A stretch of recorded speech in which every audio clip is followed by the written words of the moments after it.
Good morning. This is the Beach Barbell podcast.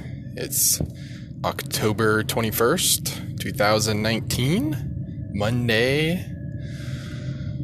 2 podcasts into the official name change to match the business name Beach Barbell, where we do physical therapy and strength training. And of course, I am Nick Markey, the co-owner at Beach Barbell, and currently head coach and head physical therapist. So, last podcast, I also used a service called Temi. I think that's the name of it. It does transcription. So I Googled transcripts for podcasts, and I'm pretty sure it was one of the top 1 or 2 listings. And it actually worked out pretty good. It spelled my name funny, Marquis, which does also say Marquis, which was interesting. And there I go.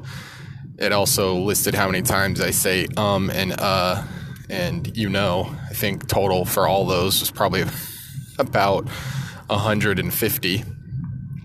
So I'm going to try to work on that. Anyways, today I wanted to talk about shoulder pain. Sometimes people will start developing shoulder pain when they lift their arm up. Often it will be around shoulder height where they'll feel the most, and then when they keep moving the arm up, maybe towards their head, it starts to diminish. So there's what's called an arc of pain. So you start lifting the arm up, maybe not so much pain. Then as you're getting near shoulder height, which would be probably somewhere about maybe 60 degrees of arm elevation up towards maybe about 120 degrees or so, there could be an arc of pain there.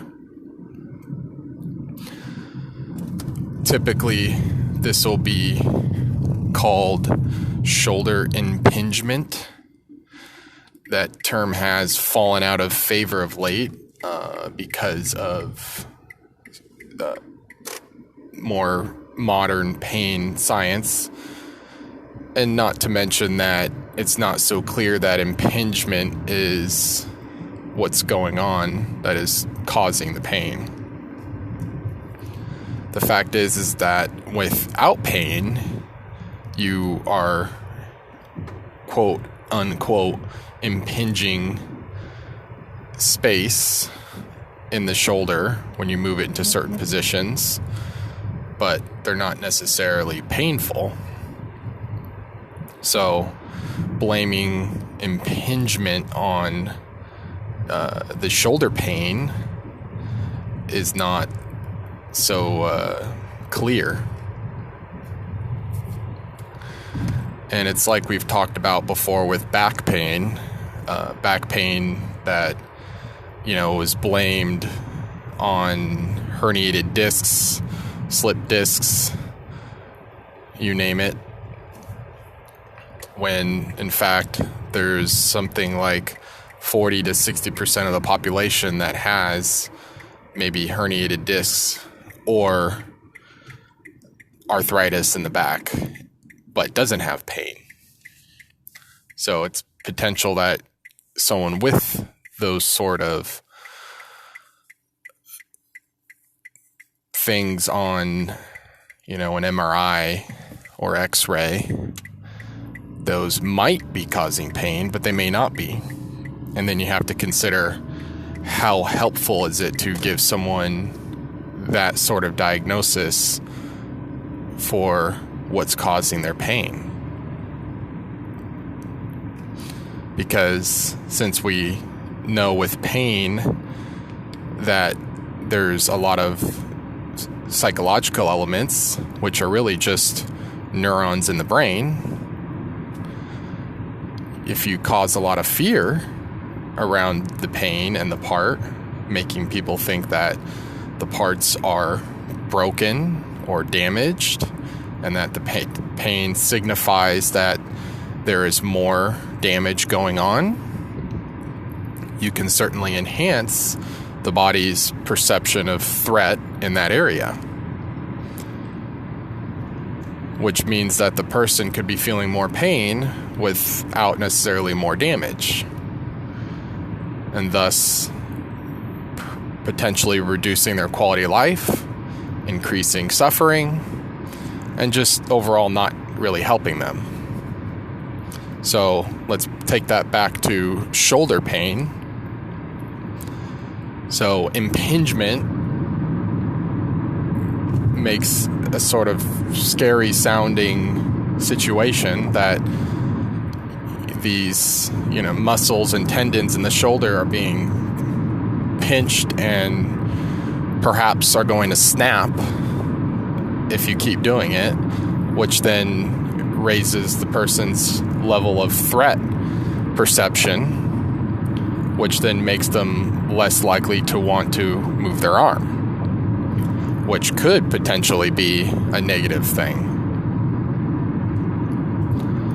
So the term that is often used lately by some more maybe modern practitioners in terms of pain science might be sub-acromial pain syndrome. Sub-acromial meaning below the acromion, which is the bone that is oftentimes blamed for causing the impingement, or what is thought to be an impingement.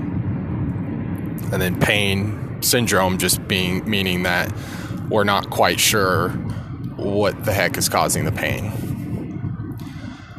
You could also just call it shoulder pain. And some people feel they need a diagnosis. I'm not too sure about that. Typically, you can look at someone that has shoulder pain in perhaps two categories: traumatic and non-traumatic. Traumatic meaning that, something like they slipped and fell and landed on their shoulder, and ever since then, they've had pain when they lift their arm up. And then atraumatic would just be, they were just living their life, and over time, gradually, maybe one morning, it's usually vague onset, and they just started developing this shoulder pain when they lift their arm up. Typically, the traumatic cases, if there is also evidence of arm weakness. So one of the tests we do is called the drop arm test. You help them lift the arm up all the way and then see if they can lower it under control. And evidence of potential rotator cuff injury and weakness, they would have a hard time lowering the shoulder under control, and oftentimes it'll drop at a certain point. So this, combined with a traumatic onset, might be a better candidate for rotator cuff repair. Whereas an non-traumatic or atraumatic onset might be better off with starting with at least conservative care.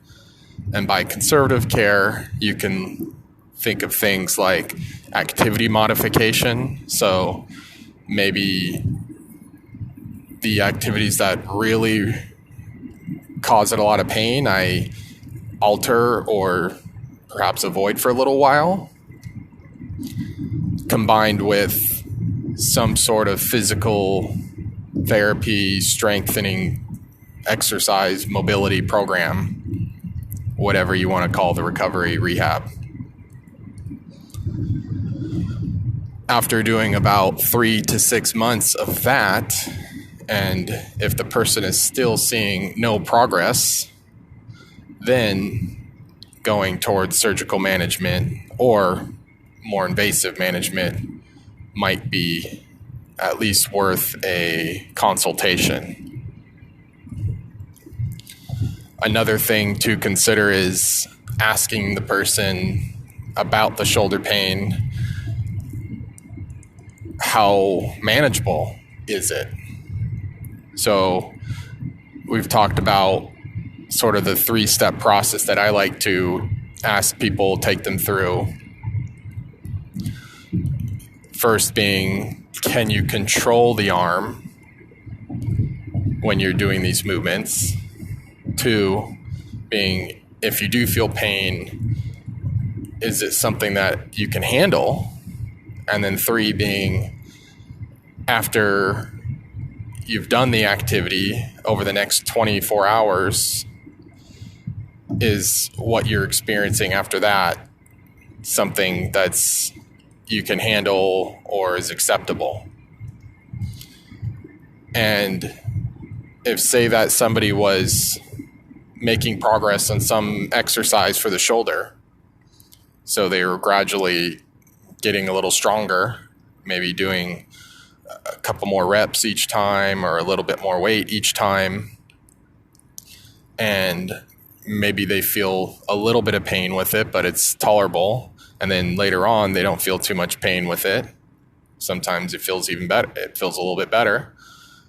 Then that might be a situation where you don't worry about investigating it further.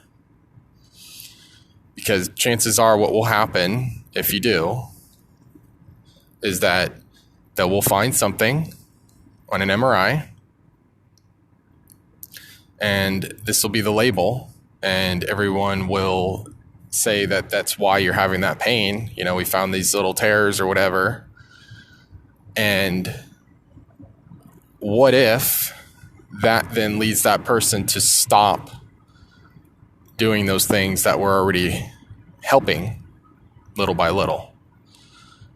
So the label of, oh yes, see, we do see you have a tear in your supraspinatus, which is part of the rotator cuff.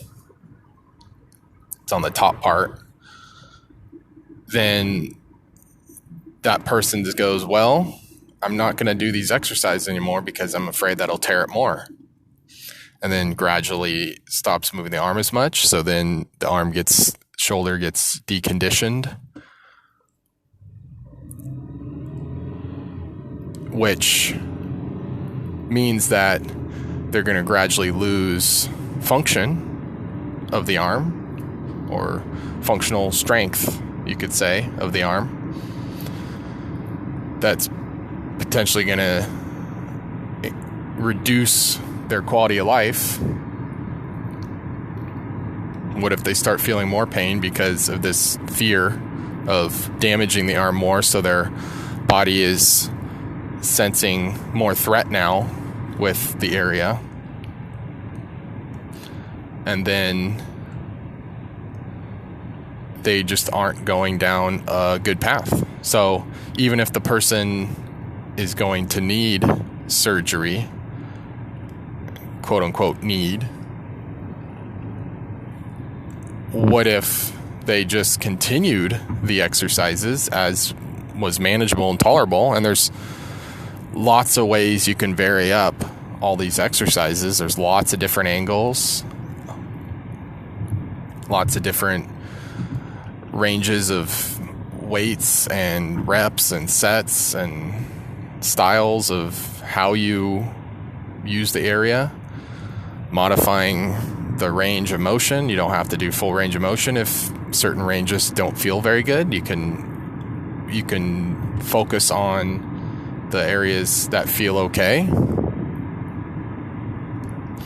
So if that person were to be down the surgery path, and let's just say that we know that that's the thing that's going to help them. Again, we don't know that, but let's just say we can say in this example that we know that the surgery is going to help them. they're going to be far better prepared for that surgery if they are strength training and preparing the arm for that surgery.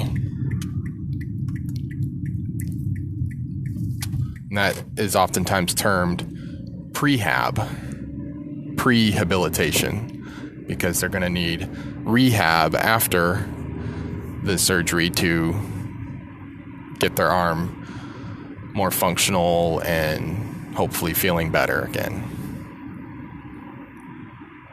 So, long story short, shoulder pain, like all pain, is nothing to be feared. There are lots of misconceptions over what's causing it, and frankly, a lot of uncertainty over what's actually causing it. We do know if you're feeling pain, the body is sensing some sort of threat, so it can be okay to modify and maybe allow that to calm down, so not banging on what's annoying the shoulder and perhaps just focusing more on what's not annoying the shoulder. And then the next stage, going into exercises, strength training, movements that feel okay and don't make it aggravate over the next day or so that you can hopefully progress the function of that shoulder, and at the same time potentially help it feel better. And if surgery is on the docket down the line, you're going to be better off going through some sort of training prior to that anyways. So we're coming up near the 20-minute mark.